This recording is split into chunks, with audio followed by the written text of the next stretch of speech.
Yeah, so almost be more aware of and be able to reflect on like our mindsets about the objective.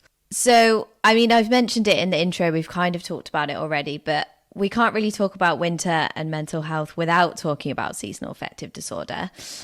Can you kind of explain how the concept of winter mindsets fits or maybe doesn't fit with what we know about SAD or seasonal affective disorder?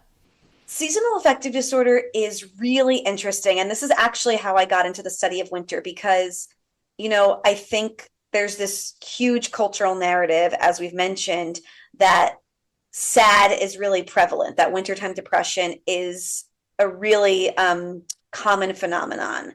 It was discovered in the US by a psychologist in the 1980s.